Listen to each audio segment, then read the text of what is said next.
Good morning student. अब देखो आपका चैप्टर है कारक। कारक किससे कहते हैं?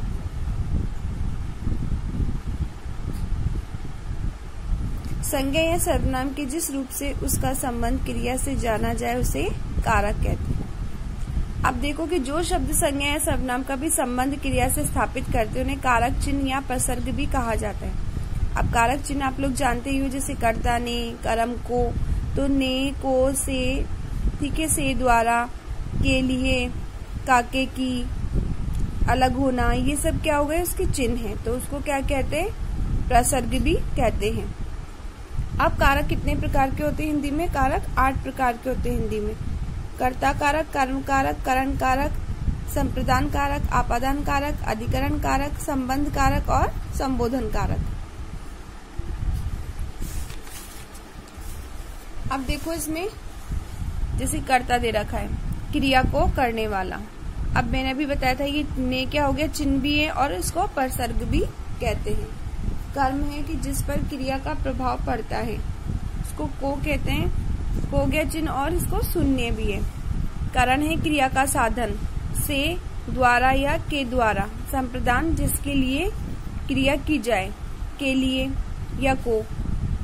आपादान में क्रिया जिससे अलग होना बताया जाए, मतलब पृथकता या से।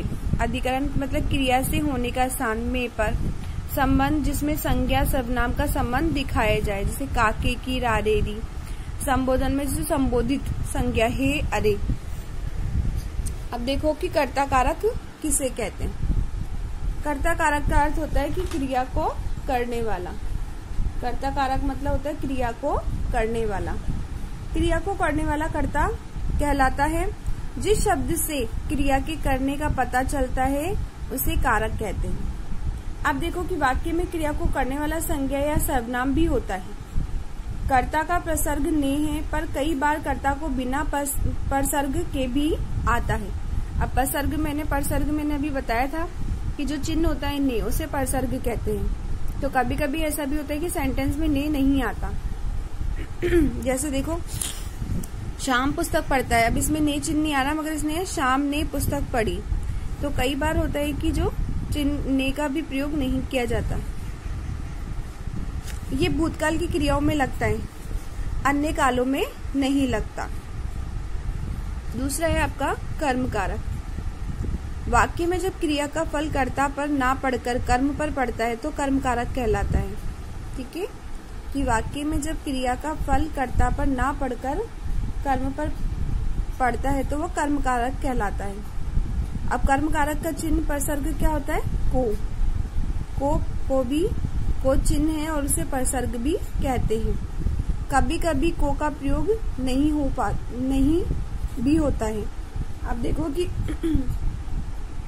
कभी कभी वाक्य में क्रिया का फल जिस शब्द संज्ञा या सर्वनाम पर पड़ता है उसे कर्म कहते हैं। अभी आपको मैंने समझाया था। ठीक है, अब जैसे देखो कि पिताजी ने खाना खाया, तो प्रसर्ग रहित है, और पिताजी ने राधा को बुलाया, तो को प्रसर्ग सहित हो गया। जैसे वह पुस्तक पढ़ता है, तो ये प्रसर्ग नहीं हो गया, और उसने पुस्तक को पढ़ा, तो ये प्रसर्ग सहित हो गया। अब है करण कारक। करण का अर्थ होता है साधन। कर्ता जिस साधन से क्रिया करता है उसे करण कारक कहते हैं। इसके लिए कारक चिन्ह या प्रसर्ग क्या है? से, द्वारा या के द्वारा। मैंने चाकू से सेब काटा, इसमें चाकू सेब काटने का साधन है। वह बस द्वारा स्कूल जाता है, यहाँ बस स्कूल जाने का साधन है। तो करण कारक का अर्थ है साधन।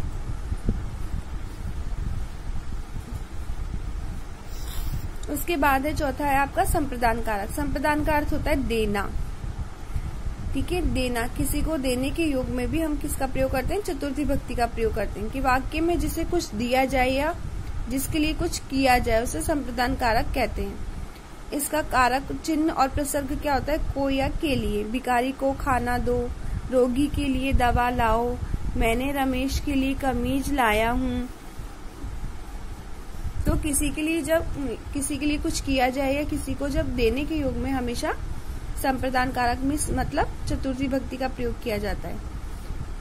उसके बाद है पांचवा आपादान कारक, कि जिससे अलग होने का भाव प्रकट हो उसे आपादान कारक कहते हैं। इसका कारक चिन्ह या प्रसर्ग है से। पेड़ से पत्ता गिरा, तो पेड़ से पत्ता गिरा तो अलग हो रहा है, किससे हो रहा है? पेड़ से। क्या हो रहा है? अलग, पत्ता। तो अलग होने के युग में कौन सा हो गया? आपादान कारक। गंगा हिमालय से निकलती है तो गंगा अलग हो रही है, किससे? हिमालय से हो रही है, तो इसमें भी कौन सा हो गया? आपादान कारक। वह छत से गिर पड़ा।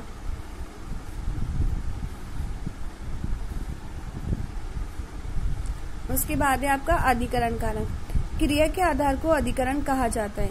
किसको कहा जाता है? क्रिया के आधार को अधिकरण कहा जाता है। कि क्रिया का आधार बताने वाले शब्द अधिकरण कारक कहलाते हैं। इसे कारक चिन्ह प्रसर्ग में कौन सा होता है? में या पर।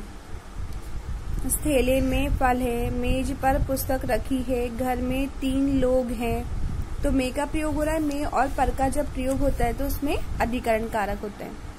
7वां है आपका संबंध कारक। शब्द के जिस रूप से किसी व्यक्ति या पदार्थ का दूसरे व्यक्ति या पदार्थ से संबंध ज्ञात होता है उसे कारक कहते हैं। इसे प्रसर्ग चिन्ह क्या है? काके की। इसमें क्या होता है कि संबंध का बोध कराया जाता है।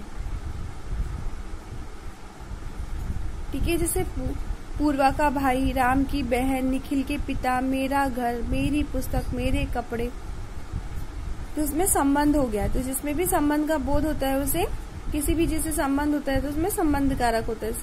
अब है आपका 8वां संबोधन कारक। किसी को पुकारने, बुलाने या संबोधित करने के लिए जिन शब्दों का प्रयोग किया जाता है उसे कारक कहते हैं।